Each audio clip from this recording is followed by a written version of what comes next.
Hey friends, it is M of Playing with M. We are back and today we are watercoloring.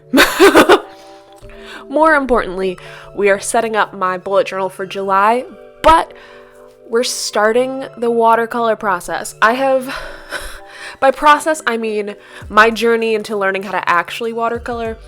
This video is definitely not a lesson in technique in any way, shape, or form.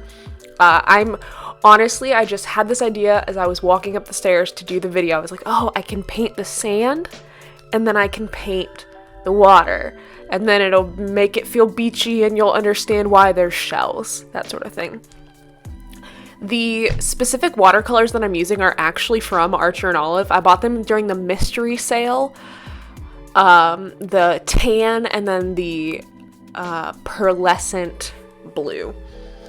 And so I'm I'm honestly just sort of going for it. I did not do a great job initially of making sure that there was enough pigment on the brush. Although, admittedly, I've also heard that the kind of brush that I'm using, this sort of water brush, is not good for like doing actual watercoloring finesse stuff. Also, you're going to see a lot of my head in this video. It required a lot of leaning, but you will see when I go back in on the July, I actually, I end up using I think it's the wet on wet technique where you can add more pigment to it before it dries.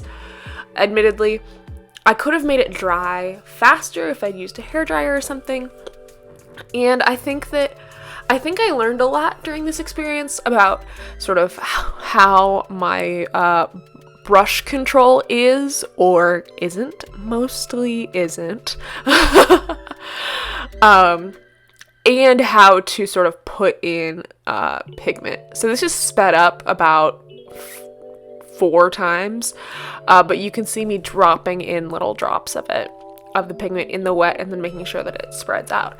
And as always, I am using stickers from Caitlin Plan's ongoing best friend. And you can use the code M15, that's EMM15, to get 15% off in her shop. It doesn't do anything for me, there's not an affiliate code or anything, it just shows her how much I love her. Also, this washing I'm using, also from Archer and Olive, and the little sort of tan beige with the little stars on it is quite possibly my favorite washi to ever exist. I want to use it in literally everything. I can't even explain it. It's from their most recent, it's not recent anymore, I guess. That's how many releases they have. But it's from their Motel line, which I really liked. I bought just about everything in it. I think the only thing I didn't get was another 8x8 notebook because I couldn't do it. I felt like I had enough already. And when people see my little rainbow stack, they're like, "Oh wow, and you use all those journals?" And I'm like, "No, they're collector's items," which isn't really true. I do use them, but I don't use all of them at once. Now, I know that we always sort of talk about what I'm wanting to read for the next month in this video, and we talk about what I did read in my stats video. But at this given moment, I just want to give myself a little toot, a little horn toot, because my NetGalley, I finally hit 400 reviews on NetGalley and something like 800, almost 900 reviews on Goodreads. And I hardly accepted a widget this month, and I cut down on my requesting a big bit as well. So I am very optimistic for the end of the month. I'm at 90% ratio on NetGalley, and we'll see in the next 2 days how that drops.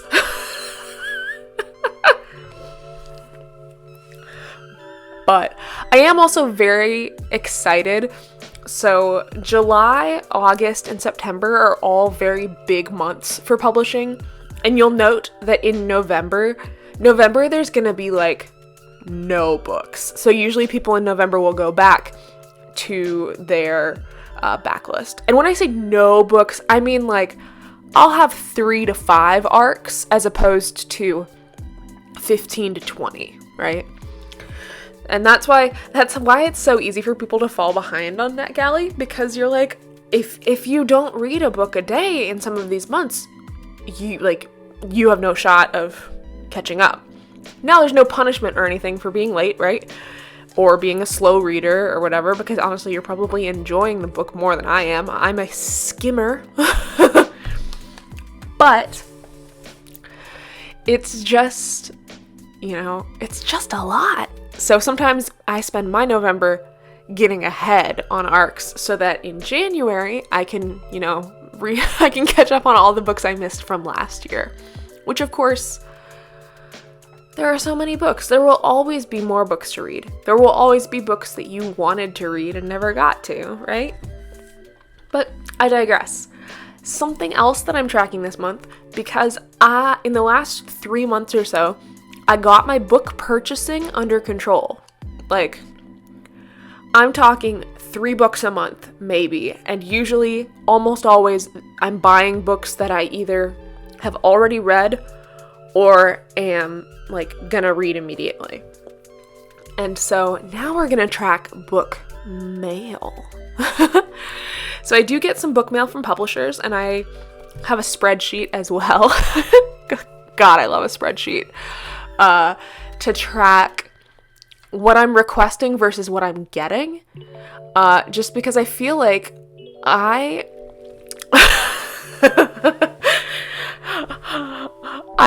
request so many books, and then I get surprised when I get a bunch of books, right?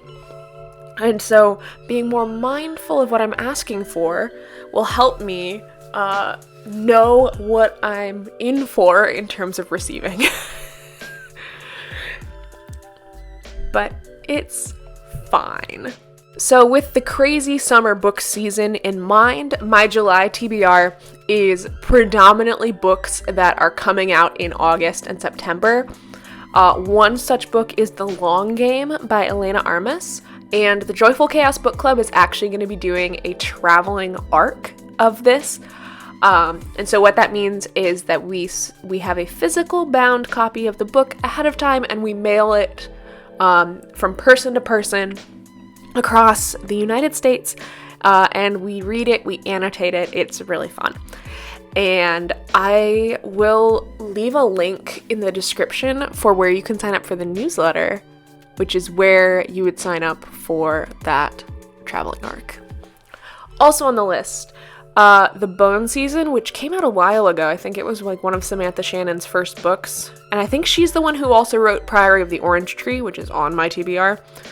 But she edited it because this was her first book. She wrote it when she was 18 or something ridiculous like that. And so they edited it, and now they are re-releasing it. Also wanting to read The Hike by Lucy Clark, I think. And it's sort of a Agatha Christie, and then there were none sort of situation where, 5 people on a secluded hike and only one comes back, or something like that. There's also Jessie Q. Sutanto's new thriller, I'm Not Done With You Yet. I don't even know what it's about, honestly, but I just love her thrillers, and I love her. We also have New Adult by Timothy Janowski, which is going to be a queer romance, which we love. House of Marianne, which is by J.L.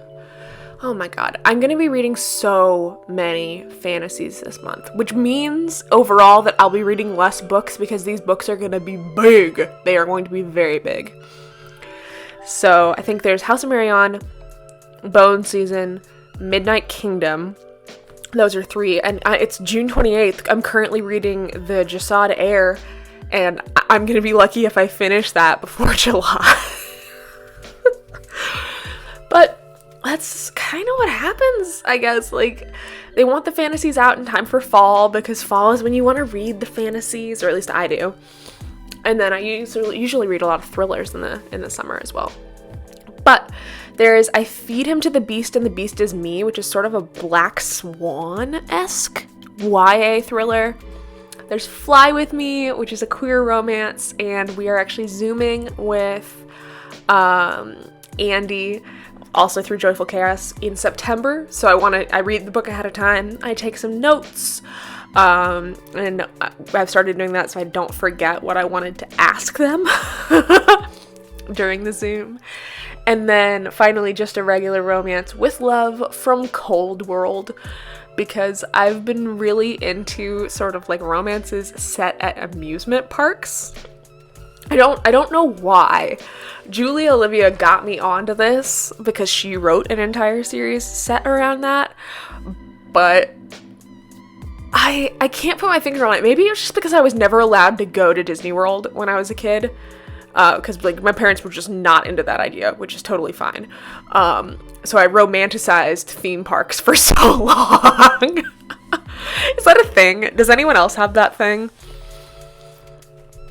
And then I like to just sort of pre-make my stats page just a little bit so that I remember what the page is for. Throughout the month, I think I'm going to be potentially doing some book journaling for the books that I find probably 5 stars or 4 stars, but I really, really like them. And so those will be on the later pages just because I can't necessarily commit. I can't commit to just having like 4 blank pages in between that and my review, because I don't know how many I'm going to do, and I also don't know if I'm going to do them at all. So basically, I'm just bringing commitment issues into my journal. But stay tuned, as always, for the review collab with Jess. It's one of my favorite things because I love listening to what books she read and loved during the month and telling you guys about what books I read and loved.